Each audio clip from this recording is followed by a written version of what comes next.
The question I get asked the most is, how did you end up commercial salmon fishing in Alaska? It's not something I dreamed of doing. It didn't even seem remotely attractive to me. But it ended up to be one of the best decisions I ever made. I was living in Kodiak, Alaska with my friend Judy. And I was substitute teaching, and it just wasn't working out for me. This was about in 1981. And what I really wanted to do was be an actress. So I decided to take the leap and move to New York City. It took me a few years, but I found an apartment that I loved, a 5-story walk-up in Chelsea, just north of the Village. And I could afford it with my waitressing job, $400 a month. And I was waitressing, acting, taking dance classes, and hanging out in bars after work. That's where I met Bertram. He was handsome. He looked like Jimi Hendrix. He had a bluesy voice filled with pain. And he was fun to dance with, reckless, cool, sophisticated. He'd lived in Europe. He needed a place to crash. Turned out he needed everything. A job, more beer, cigarettes, pot. Things were quickly becoming unmanageable. He loved my apartment. He called it the pad.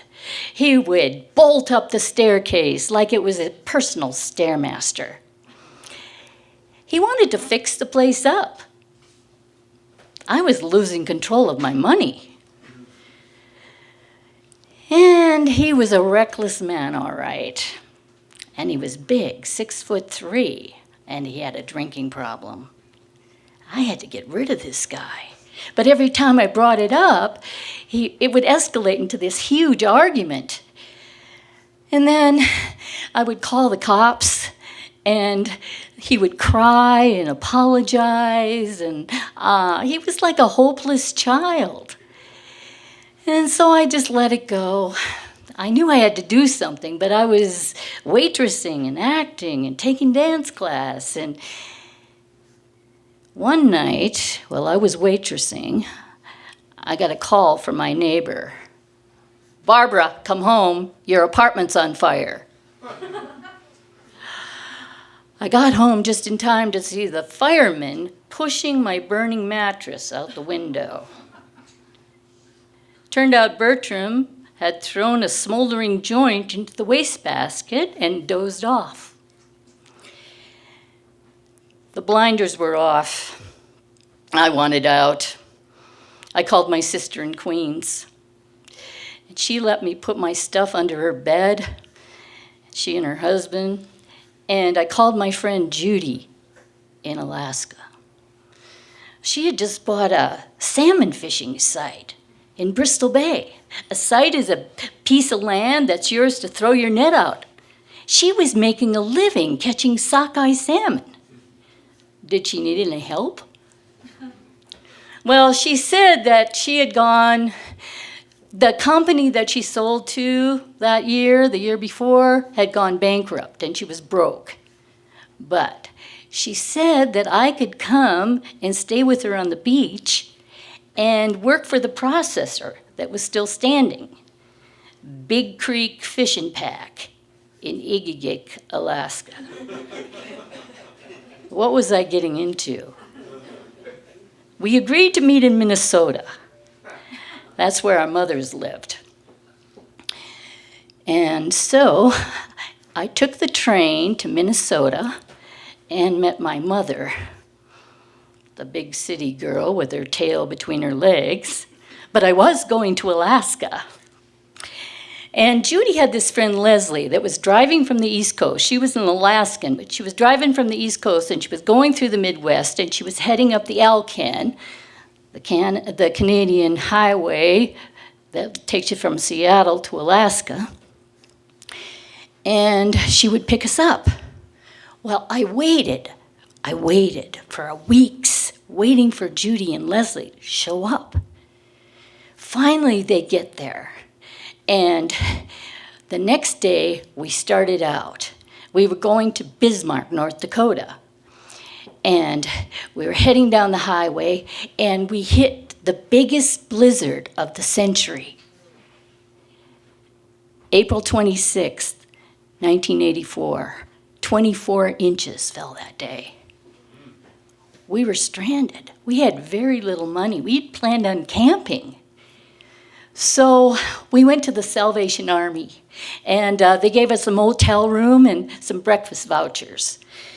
It was cold and stormy, but these girls liked to walk. Leslie was like this white Indian, like Pocahontas, leading us through all these streets of Bismarck, North Dakota. We walked for 2 days. Finally, the third day, the sun came out. We got back in the truck, and we headed toward Montana. And we were cruising along the pavement, and bam! Metal hitting the concrete. I looked out the window, and I saw the wheel of our truck bouncing along the prairie. Oh, we had to be towed to the KOA campground in Miles City, Montana. Leslie ended up selling her truck for parts. We thought about hitchhiking, but we had too much gear, so we took the bus. Leslie was like a caged animal, listless.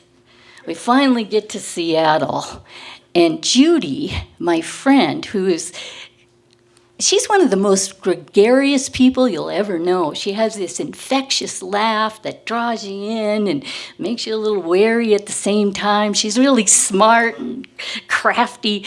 Anyway, she had this friend, Tom Cox, that had this little hippie house in Seattle, and he let us crash in his loft. And Leslie would get out her guitar and play her Joni Mitchell songs, and we were right at home. And we started walking the streets of Seattle looking for a ride. We went to the university, and we put notes up all over the bulletin boards. We went to coffee shops. We even went to the harbor, and we introduced ourselves to some fishermen that were going up from Seattle to Alaska, and then we thought, well, that's kind of creepy. We're going to be on this boat with these guys for weeks. So we didn't take that option. And then one night, we get a call from this forest ranger, and he wants a companion to go up the Alcan. Would he take 3? Yes. So we got a rack to put on top of his car, and we headed up the Alcan, that endless bumpy road through Canada all the way to Alaska. It took us about a week and a half. I learned how to build a fire, and we just kept going. We finally got to Judy's brother's house in Valdez, Alaska, and he had a friend, Roger, that was going to Ugashik, which is another river. We were going to Igigik. He's going to Ugashik, and he says, I'll drop you off on the way. So we get in this plane, and it's like a 5-seater, and it's loud, and it's vibrating. I get to sit shotgun, and we get up to cruise level, and all of a sudden there's a mountain right in front of us. But Roger just smiles this big, sexy grin and pulls back, and we get up over the mountain. We got there in about an hour and a half, and we landed in Igigik. Gray, sandy beach, desolate. All the cabins are still boarded up. There was nothing but the sound of the beach and a distant hum of the processor, Big Creek Fishing Pack, where I'll be working. I do work there for a couple of weeks. Then all of a sudden, Judy comes up on the 3-wheeler, and she says, jump on, I need you to pick fish. So we go back to the cabin, and I get some neoprene waders and an orange rain jacket and some rubber gloves, and we throw the red raft on the back of the trailer, and we go out to the water, and she grabs the leads, and I grab the corks, and we start pulling the net right over the raft. And we have to get the fish out because they're caught by their gills inside the mesh, and that's picking fish. And we had to do it really fast because the water is going off the net, and the processor doesn't like sandy fish. So that first day we get about 1,000 pounds, which is about 200 fish. And we haul them to the processor in the back of the trailer, and then we come back and we unhook the net. And you have to unhook your net. You have to take your net out every fishing period because there's a $2,000 fine. Because the fishing is really regulated, they have to let 1 million fish go up the river. And every morning we listen to the radio and they tell us when we can fish. The fishing usually lasts from June 15th to July 20th. And it's funny because the fish, they have a memory or something. They come up every time that year, that time of year. And it's uncanny how often the 4th of July is the fishing peak, where we get the biggest push of fish. I remember one of those. We were having our annual 4th of July potluck over at the neighbors, and there'd been no fish coming on the flood when the water was coming in. But as the water was going out, ebbing, Greg, my favorite neighbor, was looking through the binoculars, and he saw fish hitting our net like mad. And there was like a 6-foot surf, and we were afraid to go out to our net, but we had a pull-out line. So Judy and I, we got in the raft, and we pulled ourselves out, and we started picking fish. And then we looked behind us. We had gone about 20 fathoms, and it was filling up behind us. We filled up our raft. We had to get the 3-wheeler. We filled up the trailer. Claudia came with her trailer. We filled that up. Greg, the neighbor Alan came. We caught 6,000 pounds that day. Sometimes we don't get that many fish the entire season. Our biggest fishing was we caught 60,000 pounds. I started having nightmares that I was a fish caught in a net. By July 20th, the bears start coming out. It starts getting dark, and the boats start leaving, and we put out our net, but the seals are real hungry, and they devour all the fish.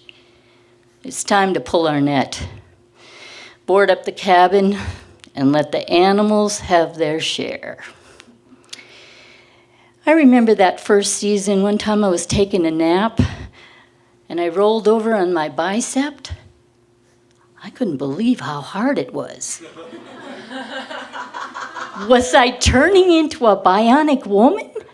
I had muscles I never knew I had. I guess that's why I keep going back. About March, I started getting the feeling that I have to start working out. I'm like a bird getting ready to migrate. I don't want to stay home. I got to go fishing. That first season, I was afraid to go back to New York. So I ended up staying in Seattle with Tom Cox. I got a job in a Greek restaurant.